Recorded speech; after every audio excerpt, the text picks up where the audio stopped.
So, episode 6, after a long hiatus, I'm joined by my good friend, Adam Drummond. We're here in Cork. And I suppose, Adam, I got to know you through DIY SOS, a show I work on.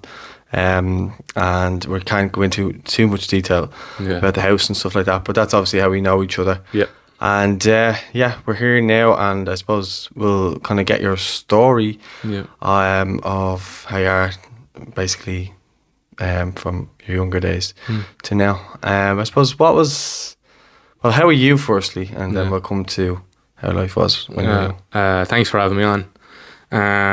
Doing well. Probably we talk small bit about the house, like it's helped me a lot. Overall, just definitely happier. Yeah.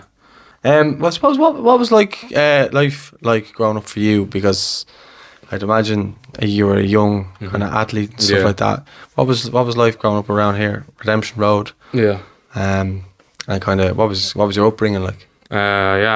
Redemption Road's probably, say, the heart of the north side. I love being from here, like being from the north side, probably seen as a lower class area, but to be honest with you, I didn't really have any problems like that or like kind of things like that growing up.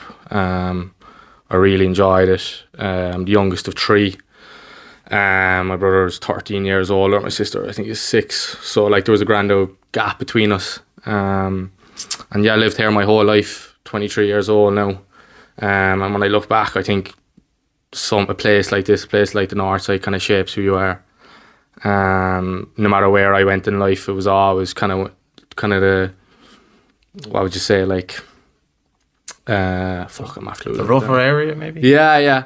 Kind of. It's a bit like that in Dublin now. I have to say, a lot of people would slag the north side and slag the south side for being the posh people, you know. So is it kind of like that? Yeah, but what I'm saying is that like kind of challenges of life, no matter where I was, even whether it's this or a wheelchair, it's kind of everything kind of came back to the north side and kind of never forget where you came from, kind of thing. And I think Roy Keane actually had problems for being from the north side, actually, as a footballer. Yeah, didn't he? Yeah, he's literally from only over the road, like, and still has family across the road, and like he's a proud person to be from the north side, and it's kind of the same with myself. When times kind of got tough, like you kind of look back and go like the north side's great, but you always think there's people that are worse off than you and things, and that's what kind of brings you back down to earth. So like even when you're having a bad day, it's kind of like look where you came from, look how far you've come, kind of thing. Yeah. Just talk to me about kind of school. Yeah. And I suppose different sports you played. Yeah, I went to school up there in the Mon. It's only a couple of yards away really for me. Don't tell my principal that, though. I was late most of the time for school. But he found that out on the last day of school. He actually asked me, where are you from? And I was like, I'm only across the road. And he just goes, go on. Only across the road. I played basketball my whole life since the age of 3. My brother was huge into basketball, so it was kind of an easy transition for me. What was the pull for basketball? Because when you think of like Ireland, you don't think of basketball, you don't think of it as a very popular sport. You think of it more your football, rugby, it's not really. Well, I played 2 kind of growing up. It was soccer and basketball, and I probably preferred soccer, to be honest with you. But I kind of got to the age of 13 and I grew, and to be honest with you, like my legs got too long for soccer, and I was just like, all right, I think basketball is the one here now. But that ever happened to me. being across the road as well from Neptune it's probably the mecca of Irish basketball. It's kind of a no-brainer, like it's on my footsteps. Lucky that it's open 6 days a week, 7 days a week. So like I didn't really have an excuse to not be over there, and in a way like that being across the road kind of kept me away from probably being like in the north side, the kind of temptation to be on the streets more or anything like that. It was all basketball. In a way, like I'm lucky that I'm from here, and that was right there, because as I said, it kind of kept me away from things like that. I always find like sports like that it's good that they bring away from like trouble. You often see a lot of kids take to football or boxing, to stay away from what could be. I actually I was in the gym the other day, and I met my third class teacher, I think, and we were just talking about like different fellas I went to school with, like, and it's crazy like that, how some just kind of take different paths, and it's like 99% of the time it's not their fault. Like, it's just the surroundings, the temptation, things like that, and just lack of resources in a area like this. And I'm lucky that I had a resource like that.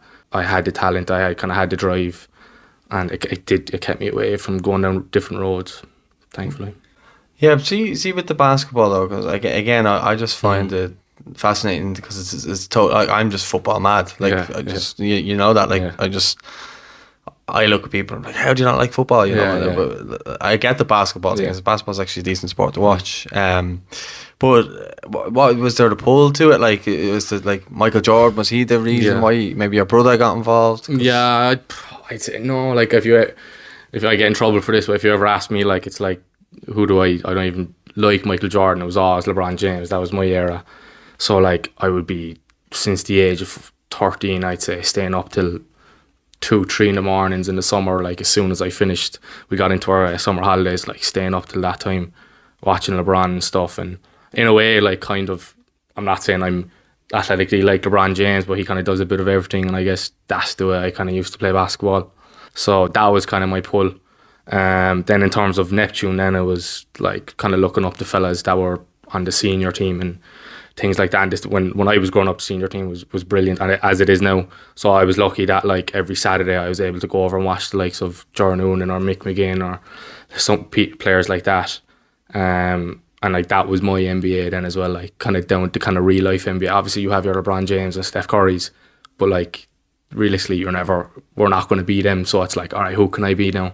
So it was kind of those kind of players, and I was lucky just to cross the road. Like, yeah, but you talk about basketball different. You talk about basketball like I talk about football. Yeah. Do you know what I mean? Yeah. So like, I can see even by the way you're talking about it now, like how much it means to you and how much you love it. Yeah. So you were just playing that the whole way since you were 3 years old. You know, the basketball hoop outside. Yeah, just mad about it. Like, as I said, like, I love soccer, so I still probably watch just as much football as basketball at the moment. Like, but I'd say I kind of got to the age of 12 and I was like, you stopped watching Liverpool lately, though, haven't you? I as much as I want to watch them, it just breaks my heart. Like, but no, I watched both of them, but kind of got to the age of 12 and I was like, look, I'm really tall, I'm really good at it. Like, this is going to be a better, future for me. Bring more opportunities than football. Kind of never went back to it, but did end up going back to Gaelic football. So I was kind of the next closest thing, and Gaelic football is basically a mix of basketball and football at the moment. Like, but yeah, it was always going to be basketball. I think I just always had to kind of the feel for it and stuff, and yeah, I think I made the right decision anyway. Yeah, well, you're still obviously involved with it now, and we'll come to it kind of at a later time. But through secondary school, it was just kind of always like that, was it? And I was lucky that I went to a secondary school that did provide a good basketball program. We had a great coach. Since like the day I got in there, we were lucky to have Paul Keller, who has coached men's senior women's teams, underage national teams. Like, so like, I kind of had that sense of professionalism in school basketball, which 99% of schools don't have. So I was lucky in that way. And it was basketball, we'd have one game a week throughout the whole year from September till May. Like, so we were lucky in that way. That there wasn't really seasons the way the GA works. Like, but yeah, the secondary school I went to only had two sports, and that was hurling and basketball, which is like, we were a tiny. And when I first went to the Mon, like, there was only 250 students. Like, I think there's a couple of hundred more now. But when I went, there was hurling, which was a dominant hurling school. But we were lucky that the other sport was basketball. Yeah, well, it's just when I think about it, like, you seem like such a popular lad from around the way, and basketball within the kind of community seems like a popular thing. I know you have a few mates. I was out with you there recently, and Adrian, wasn't he a big basketball player as well? Did you meet him? Yeah, he's another fella I kind of looked up to playing basketball. He was in a different club, but shout out. I know, shout out. Yeah, did you give him a follow? And what did you say? And he does the gym. He does, yeah. I do PT with Adrian. Shout him out there, go on. I know it's Adrian O'Sullivan PT. I think. Oh, you should know, not me. Works for Moore and Co. Yeah, so give him a follow, especially all the hoopers out there. But no, yeah, I kind of grew up watching Adrian. Different club, but it didn't really matter to me. Like I just wanted to watch the best players, and he was one of the best players. But yeah, I just kind of tried to find different kind of players to watch and mold my game around. And I guess you do that as well if you were watching any sport. You're trying to find the best, because like it's grand to watch them on TV and it's grand to watch the Premier League or the NBA and stuff. But it's like, who can I watch in real life week in, week out? And then what can I take from him and how can I put him into my game? So yeah, he was definitely one of them. And so how did your basketball career kind of start? When did you start noticing you were getting good? When did you start getting contacted to go on to bigger and better things? Yeah, I think and don't be afraid to go into it. Like I made my first Irish team at 13. I think I just turned 13. Yeah. So that's an awfully kind of young age to kind of be exposed to. I made a year above my own age grade. So but even at then, it's kind of like you're still 13. So it's like, you can't really tell if I'm going to be that good. In my head, I was going to be LeBron James. Like when you're 13 and you make an Irish team, you're like, Jesus, this is the biggest thing ever. But then, did you believe it, or did you just think LeBron James is like a kid would say, I want to be Mo Salah? I think you kind of as I'm getting to it there now. Like I kind of got to my first European Championships then when I was about 15, I think. And I think we played against, I think it was like Holland first game or something like that. And that was when I got outside Ireland, that was the first realisation. I was like, let's reel it back in a bit here now. And it's a good reality check. It's a good reality check because you're in your own little bubble in this Ireland, and then it's like in even a smaller community or bubble in Irish basketball. So then kind of when I got exposed to it, then I was kind of like, all right, let me bring back my expectations. But in the long run, that kind of helped me then. Was that your first kind of setback? That you could say setback, yeah. I think I started I started for that team. I averaged like 4 or 5 points, and then I went a year later and I averaged like 16 then or something. I was one of the top scorers and top assists and all that, like top of the team and all that. So that kind of first exposure kind of led to something bigger. Even though at the time I came back and I was like, I'm not good enough, I'm not this, I'm not that. But then it was kind of like I went back, I trained harder, I went back the next year and I was like, all right, I can hang with these fellas. Played with 4 Irish teams, 3 European Championships. I got injured, my last one under 18, and then I got injured in July. The tournament was end of July, and then in September then I accepted a scholarship to go to prep school in America. I had 2 or 3 offers to go over there, to go to prep school. That's what I wanted to do. The prep school is like a 1-year kind of thing, one and done. So like it kind of gave me the chance to go, all right, do I like this? Do I like America? And I wasn't tied into something long term. But kind of that, as I said, the age 14 kind of setback led me to something way bigger. And then got to America.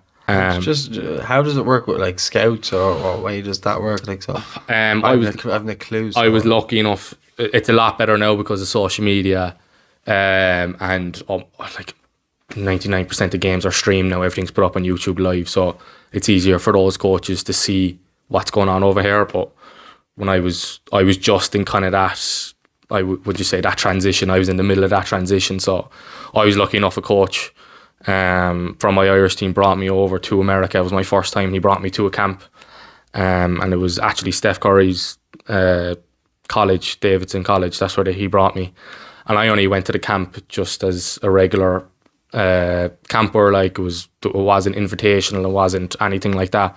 I just wanted to be exposed to different coaches and stuff. And then after about 3 or 4 days, the head coach of the college was like, "Oh, we're going to recruit you. We think you're a great fit and all this." And I was only 16 at the time, so that was my first kind of connection. And then that coach kind of, even though I didn't end up going there, I ended up leading me to totally different coaches and different levels and stuff.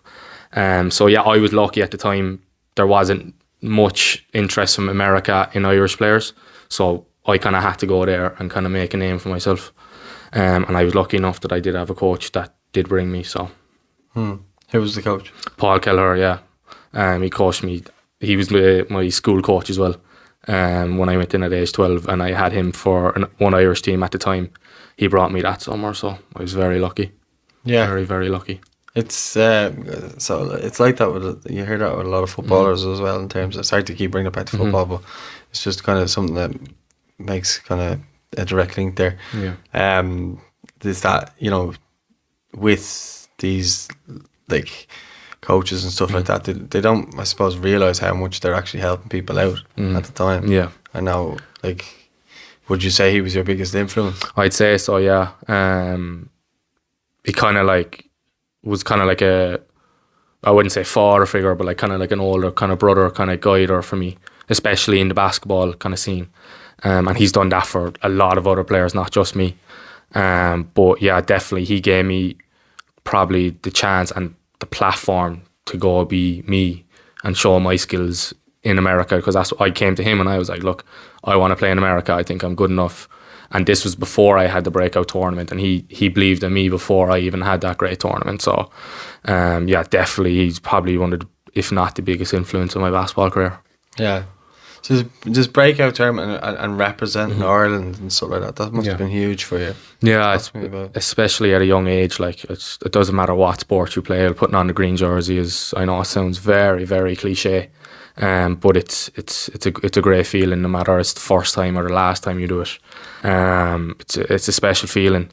And as I said, at age 13, it was like, Jesus, like I'm still a child, like, and I went over and I didn't know what was going on, and I was kind of like, even though I was disappointed coming home, I was still very proud of myself, and my family were so proud of me. And I'm not one to kind of pat myself on the back. I'm more pat myself on the back when I see my family and my friends proud of me. That's what kind of gets me going. So even at 13 you had that mentality? Yeah, I think so. I had confidence in myself all the time, but it was all I was seeing the people that got me there and seeing them proud of me and kind of making them proud. Matter in your life, really, isn't it? Yeah, it's really what matters. Yeah, that's just it's amazing to hear. Like, obviously you're going over 13 and you're representing your country. Like, it's only a certain amount of people get to do that in their lifetime. Yeah, very, very little amount. Like, and geez, that's the thing about kind of like the elite level. Like, it's like there's a lot. I was thankful because like there was probably like 50 or 60 or even 100 kids that wanted to be in my position. And sometimes when you kind of take those things for granted, then when you're after a couple of years, like my third and fourth year, I probably took it for granted then. Like, but it's like, then when I went to America, I never played for Ireland again. It was like after 2 or 3 years, I was like, oh, I'd love to go back to that now. Love to go back and put on the green jersey, like so. But no, yeah, overall that kind of 13 to 18 years playing for Ireland was unbelievable, to be honest. What was the experience of being in America at that age? What was that like? Yeah, I kind of... How was this up? Like, because I don't know, I've never even asked you this. Like, what were you getting up to? Basketball, so a lot. Feel free to throw in a few mad bits, if you like. No, yeah, a lot of basketball. I went to boarding school, basically. When I say prep school, it's a boarding school. So like, it's what you think. Like, it's the slacks, it's the shorts, and it's like it's wake up at 7 a.m, you work out playing basketball, and you're what 8 till 4 doing classes or whatever. School on a Saturday, ridiculous carry on, absolutely ridiculous. But yeah, unbelievable. Like, I hated it the first month. Hated it. Like, I was kind of transitioning at that age of like 6th year, going out with the lads, like looking forward to college, and then it's like I went across to America, going to a boarding school in a class next to a 14-year-old, and I'm like, what's going on here? Like, what's the story? But after a month, then I kind of like was like, all right, this is what I need to do if I want to get to where I want to get to. And then I absolutely loved it, loved the routine, loved waking up early mornings, loved just being a part of a team, and away from, I guess, I love Irish basketball, but it kind of gave me a different sense of the game and how to play basketball and things like that. And I still have friends I talk to every day from that year. But yeah, it was definitely a culture shock. That's what I'd say anyway. Yeah, definitely. Yeah, but I think that helps mold you. Like when you go away from your family, Yeah. you know, it's a test of your character. Can you handle it? Can you, you know, adapt to new beginnings? And obviously you did, and that helped you, you know, in the longer run. I think it's helped you mature as well. You know, you're only a young flip, but you're very mature. Massively. Like I always kind of talk about it, like just throwing yourself in the deep end. And that was the first time I kind of threw myself in the deep end. Like it was like, all right, I'm getting on a one-way flight here on my own, 18 years old, not knowing one person on the other side of the flight. Like, but since then, that's been a motto of mine. Like even decisions I make today, it's all about will I, won't I, why not? Like throw yourself in the deep end. Just go with your heart, really, or trust your gut. Yeah, I suppose. exactly. I'd be the exact same in terms of decisions in life, and just go with what feels right. Exactly, and you know, worry about it after. Yeah. And the worst case, you can always come back home. And the worst feeling is that regret. Like what if that's the worst feeling in the world? What if you never tried it? What if you never tried? Yeah. Yeah, and sadly, a lot of people live like that, and it comes down to so many different things. Yeah. Like, what about that business I didn't start? What about, you know, as you said, that flight I didn't get on? Yeah. If you don't shoot, what about that? You know, what would you call it? That score I didn't get. Yeah, exactly. If you don't shoot, you won't score. Shoot, exactly. So, you know, I think that's the way you have to live life. Is you know, if you don't take risks, you're not living at all. I think. Exactly. No, I totally agree. Yeah, totally agree. Well, talk to me then, kind of, because you're 18, you're living away. Yeah. You're living over in America, which is you know, a lot of people's dream is to go over and live over there. What part were you in? Sorry. I started off in Connecticut. That's where I was first. So it was about 45 minutes an hour train from New York City. I got in a couple of times, really on the weekends. By the time of the week, when you kind of get to Saturday, you have school in the morning. So it's like, you have 12 o'clock till 9 o'clock to do what you want then that day. But it's like, why would I go to the city? So I actually spent a lot of time just in the campus. Like the campus is huge, like, and outside of basketball there's a lot of stuff to do, like, and I just love, to be honest with you, like just being with the boys in the dorms and stuff. Like that's where your memories are. Like that's where my main memories are, the crack with the boys. Like, but yeah, it was different. Like it's kind of transition to life. It was kind of transition to their kind of personality as well. And it's like different type of crack. But like in terms of like the American, as you said, like people want to live in America. Like I saw 4 walls of a basketball court, dorm room, kind of like going for dinner. Like it doesn't sound like the American dream. No, like, but that's what I knew what I was getting myself into. Like it was to become a better basketball player, get better, become a better student, know what their kind of education system is. It's like an Irish player going to England to learn in an academy. Yeah, it's not. You're not going to see the benefits till later on, like, you know. So. Yeah. No, but does it take, as I say, it's like literally like, you know, Irish players going over to academies in different places because they're not going to get the... It's not all sunshine, like, Yeah, but, you know, and that's why a lot of them come back as well because of that, and they can't handle the being away from stuff. And again, I keep harping it back to football, so sorry if you're watching or listening to that. But I just think there's a lot of similarities and crossovers in that regard, but I think it's like that with most sports, you know. But I suppose from 18 to kind of now, talk to me about you know, life and when did you get back to Ireland? I got back at the age of 21. I think it was like the January before COVID. So okay, so fill in the gaps then between. I ended up going to college, playing college basketball for a year and a half. But I actually, when I went to America that summer, I started noticing a bit of an injury in my knee, kind of wear and tear kind of thing. End of my first year, I got a scan and went to a surgeon. He was like, "You need to get surgery immediately." But I already had my flight booked, so I came home and I was like, "I'll get it when I go home." Came home then, and everyone knows the Irish health system. We won't get into that, but was waiting weeks for a scan, waiting weeks for an appointment.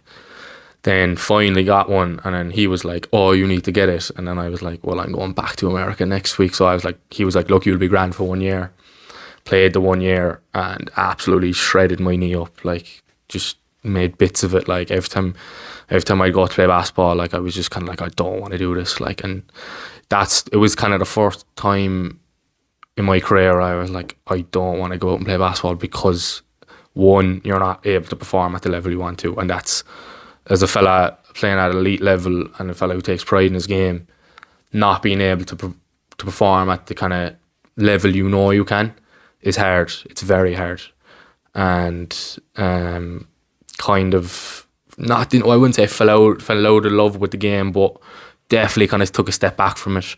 That was my second year in America. Ended up getting surgery in the knee, and just never really rehabbed from it. Never kind of came back from it. And then I kind of got halfway through the season and I wasn't performing. I was in my own head, getting down a lot, like, and then like kind of getting performance anxiety then, and like telling myself that my knee was worse than it was. And still in my head the pain was still there. Psychological pain that was still there.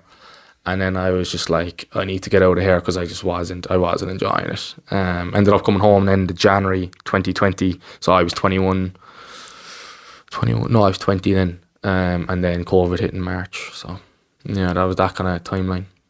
Yeah, which wasn't fun for anybody. No. Yeah, and a lot of people came home from, traveling and stuff like that, because no one knew what was going on with COVID. Nobody. It was, up until a year and a half ago, it was the end of the world. Like, Yeah.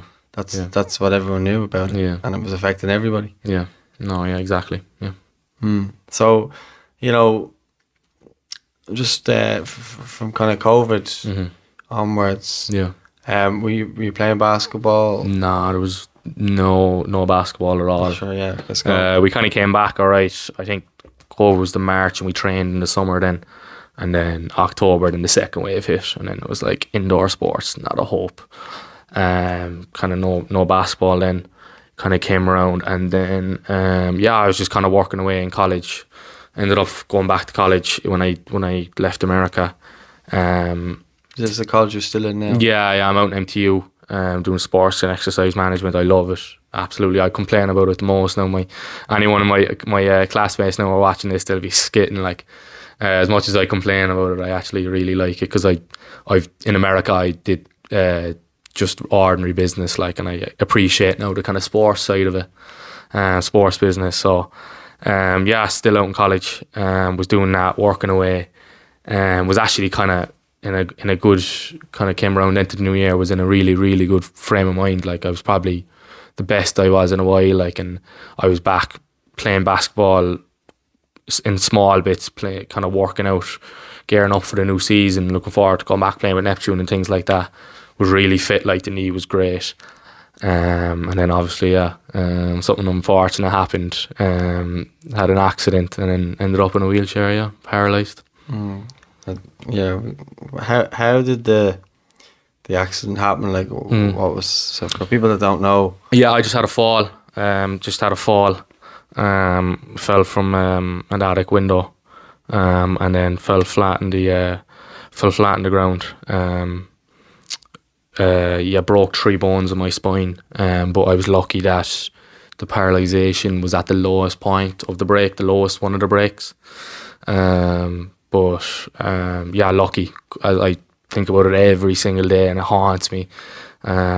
And no matter how low I get, like, I always say it could have been worse, and it should have been worse, and realistically I shouldn't even be here, to be honest with you. It's so tough to hear you saying that, but you say it could be so much worse. There is always someone worse off than you. You don't realise till I suppose you kind of go through these things, but like, literally your life changes overnight. Then like, how do you process that? I'd say the first 2 weeks, I was in the hospital bed, and like, I remember when I first got into not just you, but your family's whole life changes as well. Yeah, it's a trickle effect, very much so, a trickle effect, and you kind of just, I don't know, you just go into react mode. Like, it's just, you just take it. People say day by day, it was hour by hour for me, like, and our family. They got a call from the hospital, and they didn't know what they were walking into. I didn't know what was going on. But I remember just from the moment I got into the A&E into the A&E room, I remember like everything going on and like a broken back, not knowing what's going on, in fits of pain. And I remember just laughing at one point because I was like, this is a dream. Like, this is a nightmare. I'm going to wake up. I'm going to wake up. Yeah, I'm going to wake up from this. Like, and it's a nightmare you don't wake up from. Like, and that went on for about 2 weeks. Like, every time I went to sleep, I was like, I'm going to wake up and this is going to be gone. But, you know, it's, you wake up and this is reality. Like, I think maybe this might be a weird comparison, but that may be down to shock. Yep. Because my dad passed away. Like, it's just suddenly, it's just gone. And I spent probably a week of that afterwards, just gone. Now I'm gonna wake up and he's gonna come back, and you know, saying prayers that he's gonna come back, and it's kind of like a disillusionment. Your brain can't process that this has happened, and you're kind of traumatized from it a little bit. I'm not saying you are now, I'm just saying at the time, like.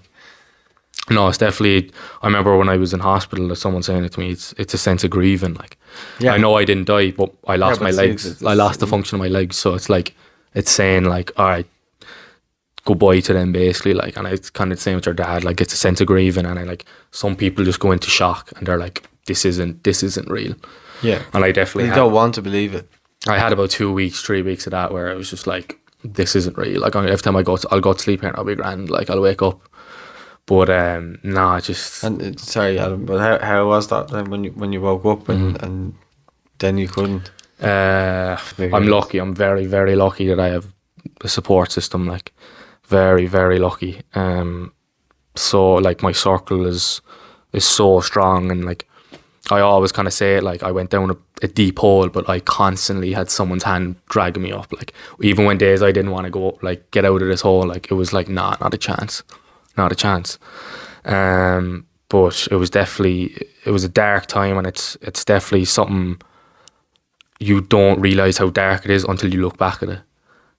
When you're in it, you're just like, this is it, like, this is life. Like, you're swimming in the deep end with no armbands and just trying to figure it out. I didn't spend one day in hospital my whole life, and it's like, all I knew for a couple of months or whatever, all 24/7 was hospital, like hospital bed nurses, like, just going at me and stuff. And I was just like, I'm a private kind of fella, like, I don't really like being touched, and it's like, it just became the new norm. Like, yeah, but how is that the process for yourself? Because like, literally everything changes for you there. You just said like the nurses, you know, them touching you, then you're in hospital, you're losing your legs. Like, this is a lot to take in for a young lad. And you're what, 21 at that point? Yeah, I was 22.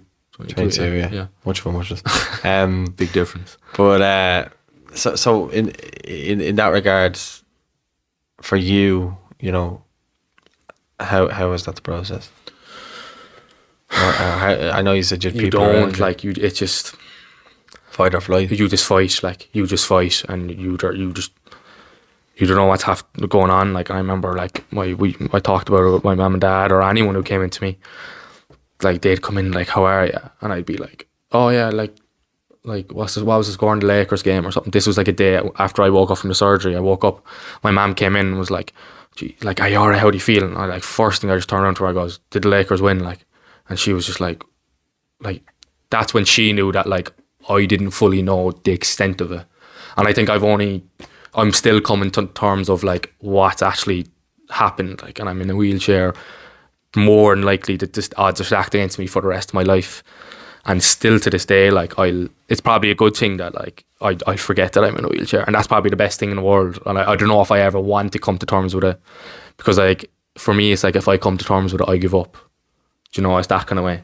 So it's like, not come to terms with it, and people might find this weird or anything, but like, sometimes, like, it's a good thing not come to terms with things. But I'm getting there a lot more. I'm a lot more tuned in now than what I was.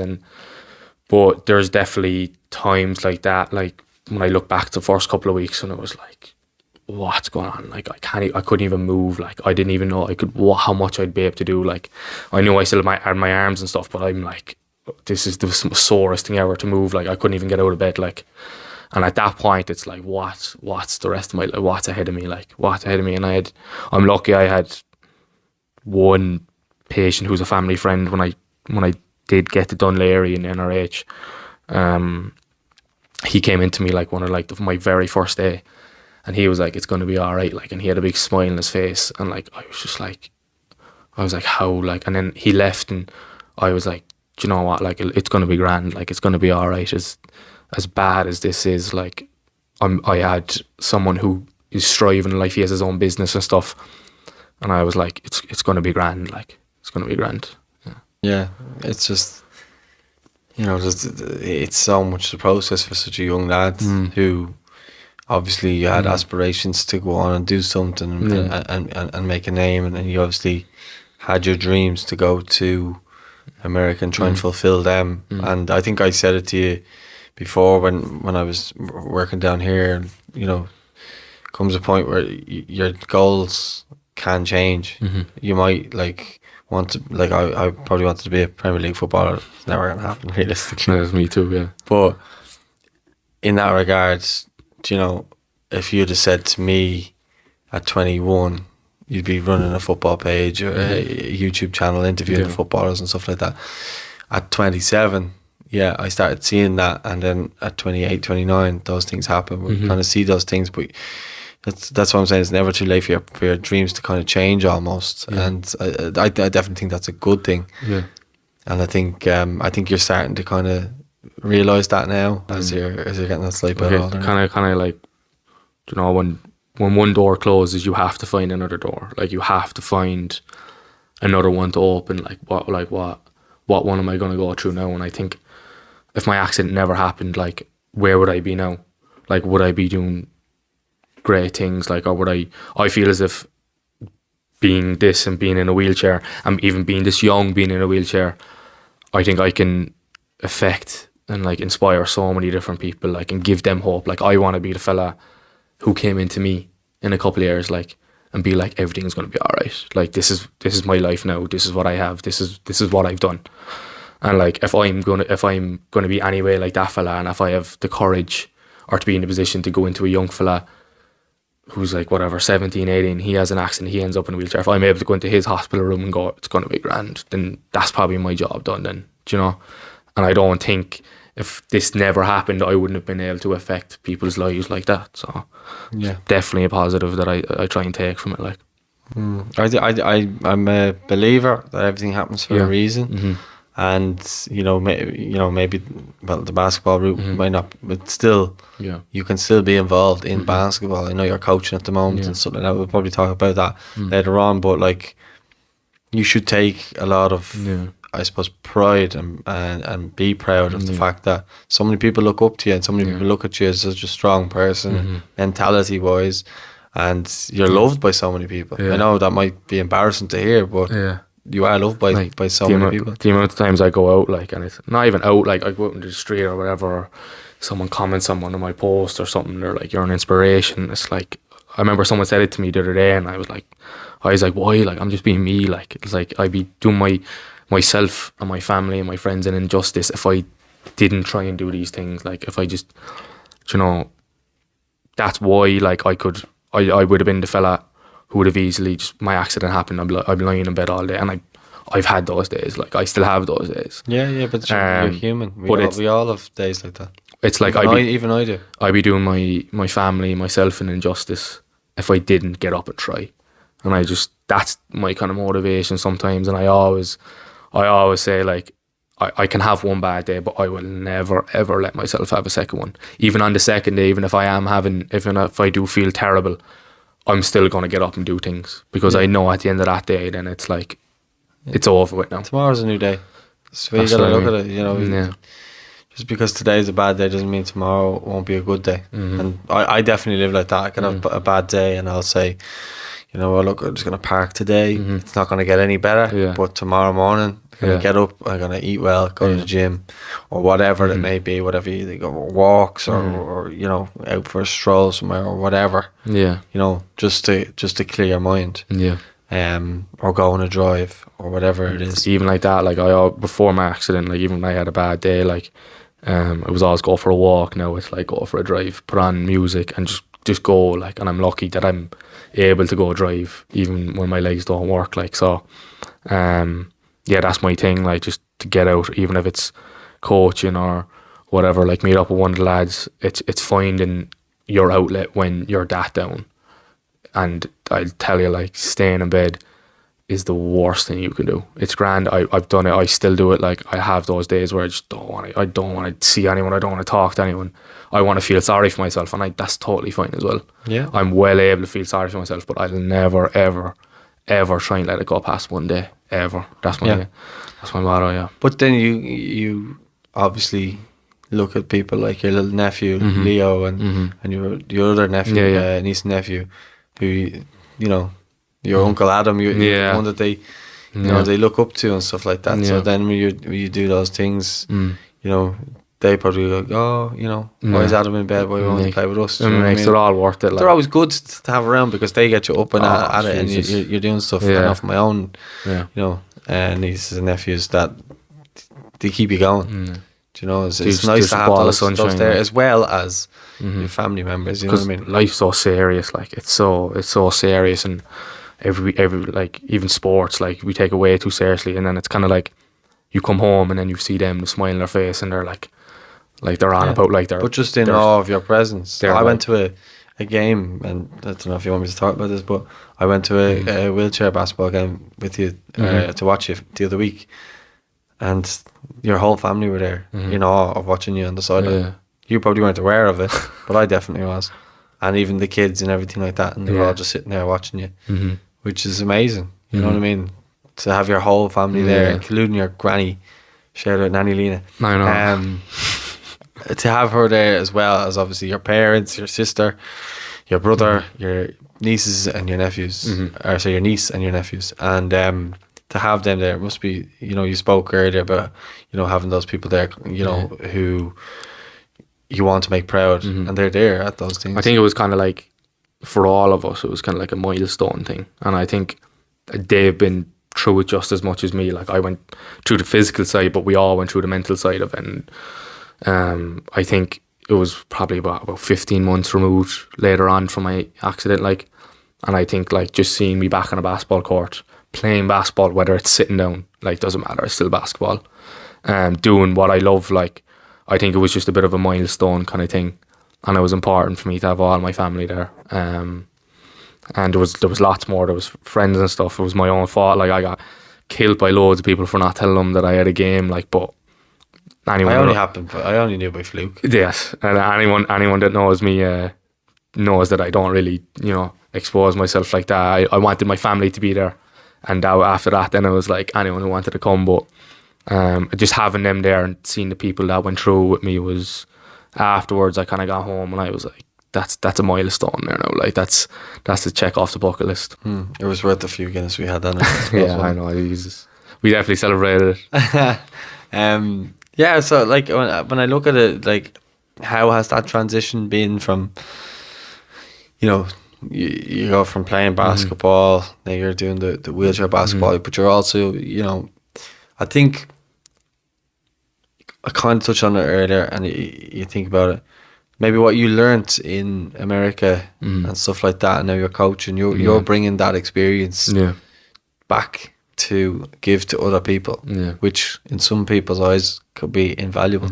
No, like just on the wheelchair thing, I absolutely hated it at the start. I went out last March, I think, and I dragged myself. Like, I knew they kind of approached me earlier.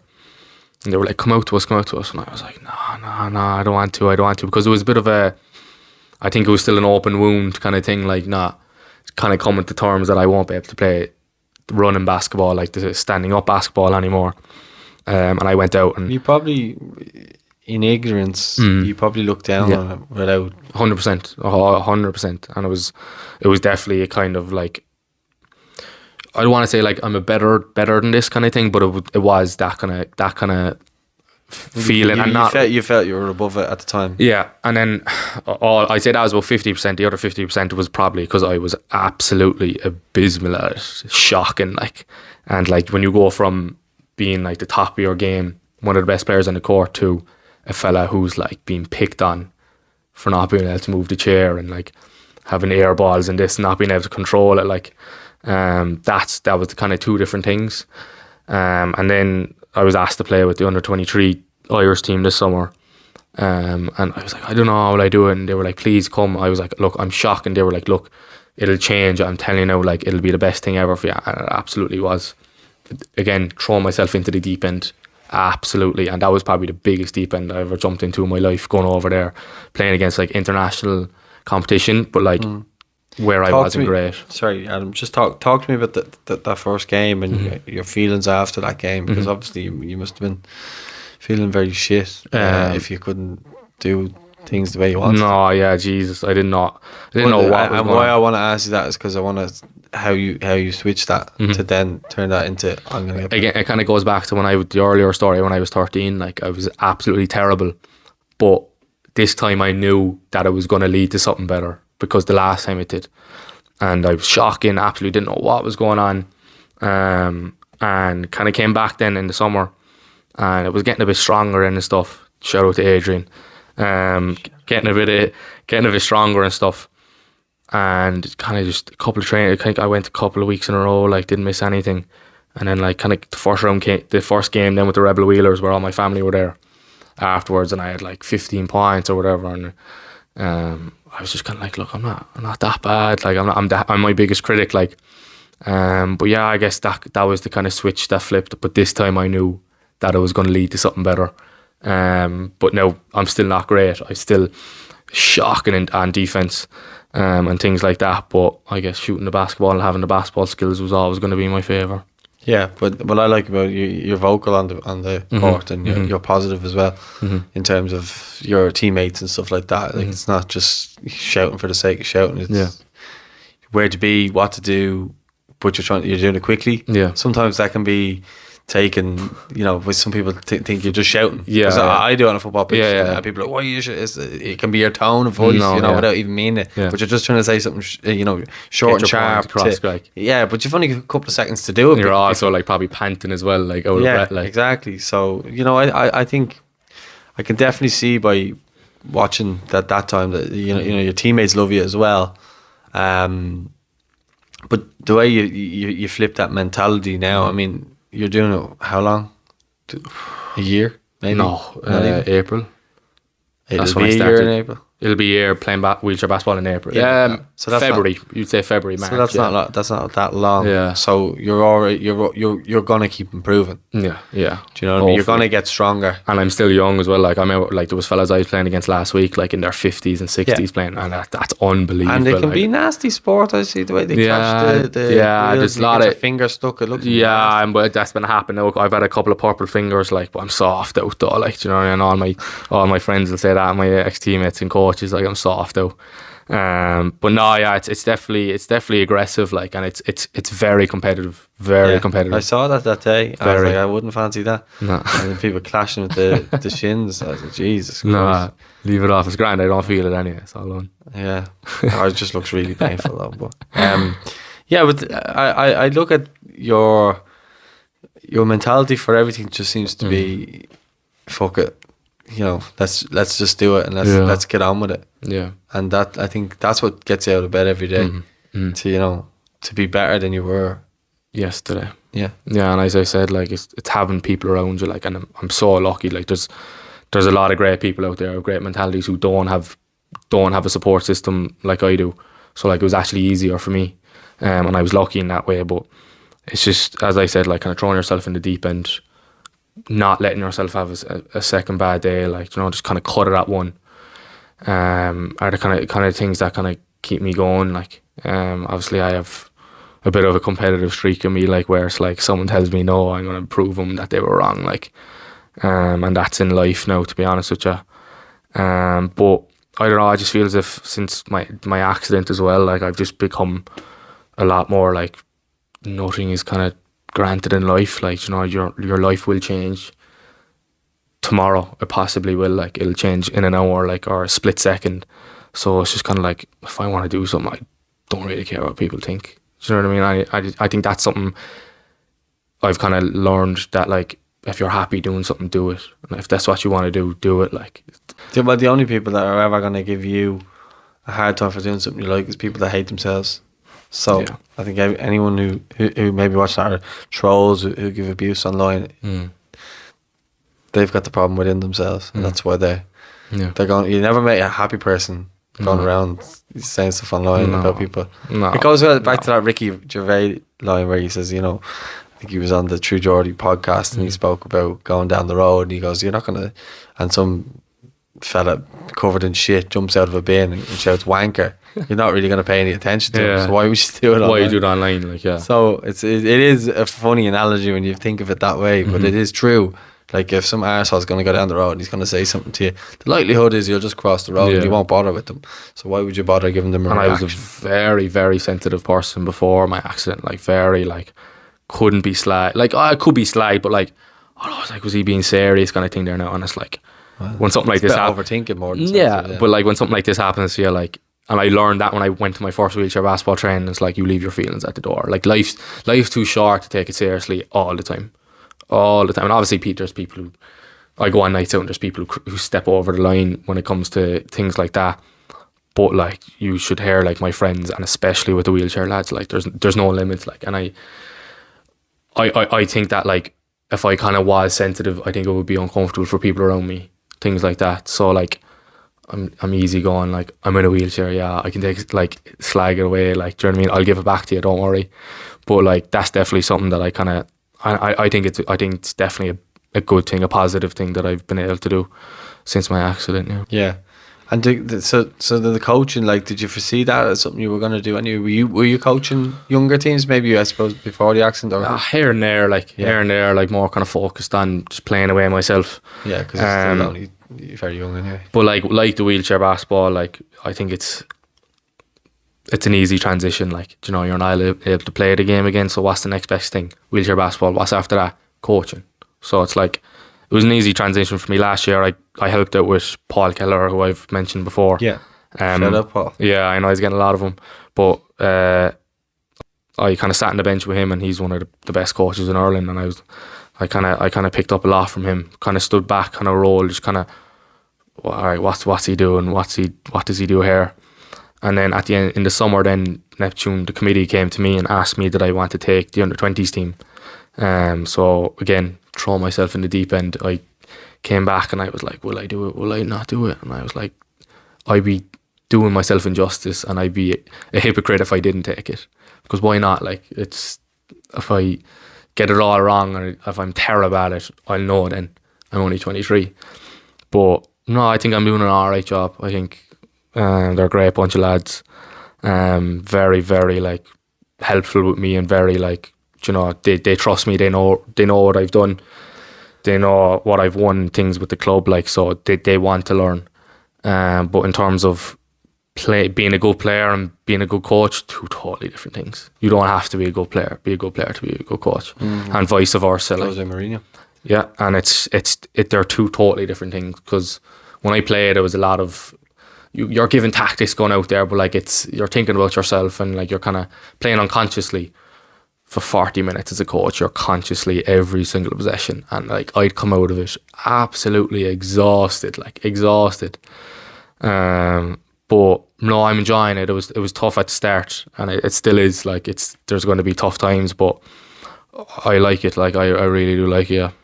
And you see this then as kind of what you want to do then is obviously the wheelchair basketball and coaching then for the future. For, you know, you're doing college at the moment and stuff like that, but that's, you know, as a pastime, that's probably what you're like. Whether it's wheelchair basketball or coaching, they both open different doors. Like, and that was me. Well, I when my playing career, with playing the running game, door closed, it was like, all right, I need to find my doors now, my new doors, and that was them. And probably they were kind of given to me because of being already a basketball player, like. But you still have to go through them. Like, you still have to jump into them. And there was months where I didn't do either of them after my accident. And that's grand. Like, I'm still getting used to things, but it was like, it kind of came to a point, and it was like, I need to be busy. Like, the old Adam was always busy. So what if you're in a wheelchair? Stop giving yourself an excuse to lie in bed or to not get involved in things. And that was my kind of thing. All right, I'm going to go throw myself in the deep end here now with the wheelchair basketball and with the coaching, and like they've been probably the best 2 decisions I've made yet now. Yeah, because you do seem to enjoy it from watching. You do seem to really enjoy it. But I suppose, you know, kind of finishing off, is this, you know, this change of life? You know, how would you describe it to people who may be going through something now? You know, that probably don't see the brighter days ahead. Then I know we can't speak about the house too much, but there is a story about Roy Keane I want to talk about after that as well. Yeah, I think it's just, you know, everyone has their problems, and I don't, like, when I say that, like, someone's always worse off, that doesn't mean your problem is less important than anyone else's. Like, just because I'm in a wheelchair, like, people will say to me, like, oh, I have my own problems, but sure, like, I always, like, sure, look at you, like, then I feel bad about myself. I was like, your problems are just important as mine. Mine are just physical. I'm in a wheelchair, grand. But, like, as I said, like, it's that finding that kind of why, like, and sometimes that's the hardest thing in the world, and people can't find their why. But for me, it was like my family, like the people who helped me and got me out of that hole. That was like, that's my motivation now to go, I'm going to make them proud. I'm going to do this. I'm going to play wheelchair basketball. I'm going to go back to college. I'm going to go coach, and I'm going to try and give back to them eventually. Someday I want to, when they're stuck or when they're in a hole, I want to be the person to help them out. But just for people, like, it's just, there's always someone worse off. Like, and I realised that when I went to Dunleary, like, and I seen other people's disabilities and things like that, and I was like, I'm so lucky, like, so lucky. I have my waist up, I have my head, which is the most important thing in the world, and also can be the most dangerous thing in the world, your head. But it's just taking care of it. Like, it's finding your why. It's finding, you know, what makes me happy. How can I get out of this hole? It could be the most stupid thing in the world, absolute stupid thing in the world. But, and I'm the worst probably in the world for it, but it's talking. And someone said to me once, it was like, saying things out loud is the best thing you can do, because then it's out of your head. Because if you're saying it back in your head, you have these thoughts in your head. Finding someone, there's always someone, whether you know them or not, whether it's wherever, like Pieta House or something like that. It's ringing them even, and just saying it out loud. And it's like a breath of fresh air. It's getting it out of your body. And it might be only for a couple of hours, might be for a day. It might help you forever. But saying things out loud and talking to people is probably the most influential thing, to be honest. Very well put. Yeah, I think just to kind of end it on a very nice note. Roy Keane calls up to your house after teasing it a while back, and again that was during the show, and that'll be out in the new year, so people can check that out. We've been asked not to talk about it, the house, but we can talk about Roy. What is that like when Roy Keane? You tell me. Yeah, I don't know. It's kind of like, it's what you describe the interaction kind of thing. No, not even like how it came about, and you know, then just the whole interaction, and how he was. So I think it's his uncle. They live across the road, directly across the road, and they were involved in the build. I won't talk about it or anything, but he was involved in the build anyway. So I was down in my local. We sometimes when I do go for a couple of drinks down there, I met him down there one time, and he came up to me, and he was telling me, and he was like, I'm Roy Keane's uncle. And I was like, oh yeah. And he was like, he's going to call into you in the next couple of weeks. I was like, he will, yeah. If I had Roy Keane now, like me, like, he was like, no, he will. About 2 weeks later, knocking the door, Roy Keane is there, and he was like, oh, can I come in? I was like, yeah, if you want to, like. But honestly, like, soundest fella in the world, absolute. What was the first interaction? He was just like, look, you're an inspiration. I heard your story. Just keep doing what you're doing, like. And he was just kind of, we were just talking about then, like, you know, about the north side, and he was telling me about like where he grew up, and I was like, oh, I know that place. And he was like, asked me where did I go to school, Le Mans. He was like, oh, I know this person, that person from Le Mans. And it's like, for me, that even like the first interaction, it was like, this fella is like one of the most famous people and footballers in the world. And like I'm talking to him about like my teachers and my principal from the Man and like streets in Cork, and it's like for me, it's like no matter how big he got, like this place is like his mecca. Like this is his home. Like this is what he cares about, and how proud he is to be from here. That's what something I kind of try and take as well. Just being proud from here. But I've yet to meet someone from Cork who's not proud of being from Cork. I know we give out about it a lot though. But no, he's the soundest fella in the world, and we were just down here just talking away about football. Like I was just picking his brain, like asking him different kind of things about like who he played with, like, and just about Sky Sports. I remember asking him a question about just about, I think when it was Ollie was getting sacked, like, and I was like, oh, do you think Neville was sitting on the fence, like, and he was like 100%, like, I might get him in trouble now for that, but he was like 100%, like, and he was like, sometimes you have to kind of put your friendships and allegiances aside. He was like, I'm getting paid by Sky Sports to give my opinion. I'm going to give my opinion, you know, and that's why, like, a lot of people give out about him, like, about the Ronaldo thing, like, but that's his opinion, like he's not backing up Ronaldo. I thought he was sitting on the fence about that. He's not back. Neville isn't. I know. I think that, like, he genuinely does still think that Ronaldo is one of the best in the world. I don't. I agree with Neville, but that's his opinion, like, and it's genuine. But Ollie, he was like, get rid of Ollie. Like, he was like, his time is done, you know. And I think Neville then kind of learned about, then it's total opposite now. Neville is like, get Ronaldo out, like, which is, I agree, like. But now we were talking about things like that, like, in different kind of games he played in. How did he react to you supporting Liverpool? Oh yeah, I was like, he asked me did I have a Liverpool jersey then. He was like, yeah, I need to clean my car. So I was like, yeah, it's good timing now to be slagging me, to be honest. Yeah, I actually met him in the Costa down the road from here when I was working down here, and he couldn't have been any nicer. I met him before when I was a kid and he wasn't so nice, but look, I suppose it's when you probably lost, I'd say, today. No, it was the time we beat Holland in the Jason McAteer goal, 2001. I was ball boy. So memory. But yeah, look, it is what it is. Yeah. But yeah, I think just the fact that he called your house, I think that should show you how much of an inspiration you are to a lot of people. And there was no like, I know I posted a photo, like, and I have put up my social medias with him, like, but there was no, I wanted thanks or anything like that, or nobody knew about it. Like, it was literally a knock on the door. Like, yeah, but they're the best. And it was genuine, absolute genuine. And I know, like, it blew up a small bit, like, on social media and stuff, but that's not what he wants. Like, if he's doing something, he's doing it because he wants to, like. Yeah, and but he doesn't mind that came up. No, not at all. He told me, he was like, oh, like, it was kind of awkward, like, and he was kind of like, oh, if you want a picture, do you want to take a picture now? I was like, yeah, and he was like, grand, no bother, and he ended up taking pictures with, like, a load of people who were in my house at that time, my family and stuff.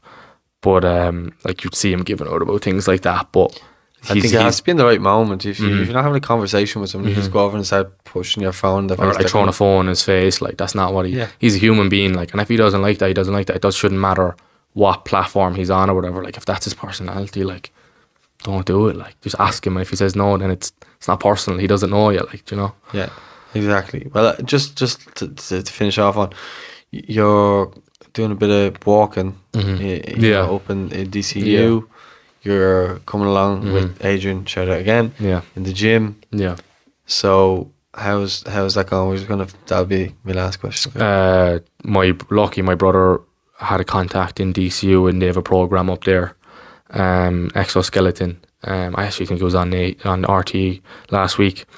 But yeah, very, very, very lucky to get into a program like that. I'm able to go up. I have no college on a Friday, so I'm actually able to go up every Friday. And basically, it's just a machine. It kind of hooks you up, and I'm not making the steps. It's kind of my hip movement, and then the legs move, but it's walking, and, you know, it kind of gives you that peace of mind and a bit of hope to kind of keep pushing forward. Like, and there's procedures outside of Ireland that, you know, I might be able to get things done. I haven't looked too far into it, but it's kind of a stepping stone towards if I wanted to do that or whatever. So I'm absolutely loving it. And in the gym, like, I kind of spent a year, I was kind of a bit lazy, like, and I was like, I'll go to the gym, and I didn't know, being in a wheelchair, you're kind of like, I just knew, like, I didn't want to go into a big public gym. Like, I didn't know what I'd be able to do. I didn't know what I'd be able to do. I didn't know my body yet, like, so I needed to go with someone I trust.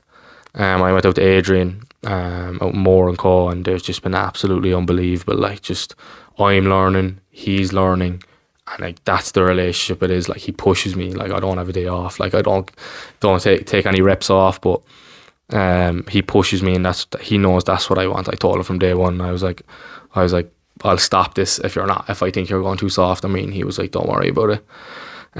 But yeah, it's been unbelievable, and even like with the wheelchair, it's helped. Like with the wheelchair basketball, the strength and stuff. But even day to day, like, just like, it's so important, physically and mentally. Just like, I got my workout in there now. That's grand. I'm delighted with myself then. And that's who I used to be. That was the old Adam. Like, I needed to work out every day. I'm working out like 5 days a week now. I'm a lot busier now than I was before. So like 5 days is definitely enough for me. I think that you spoke earlier about having maybe the one bad day or whatever. If you get 6 out of 7 good days, that's not bad going. Yeah, and even when I do have those bad days, I still try and get out there, because I'll tell you, like, people kind of get this thing about exercise and gyms and stuff. They're kind of daunting, but something as small as like going for a walk is exercise. Yeah. Like, people think that like being drenched in sweat and things like that is exercise. Nah, not a chance. Exercise is moving, like doing something, like lifting weights, going for a walk, going for a little jog. Like, something small like that will help those bad days, and get you through them. Yeah, I think we literally have gone through everything, and for a man who's so young, there was a lot covered there, and I do think maybe 10 years time we could revisit it, and it could be a whole new story, which could be really good to look back on. Hopefully. That's Adam, the goal. Top man, thanks very much. Appreciate it. For anyone watching, don't forget to subscribe. Don't forget to give the video a like. If you're listening on podcast, I suppose give it a 5-star rating. And follow our podcast, and I'll speak to you soon. Thanks for watching and listening to Nealon Stand on episode 6. Adam Drummond, top man. Cheers.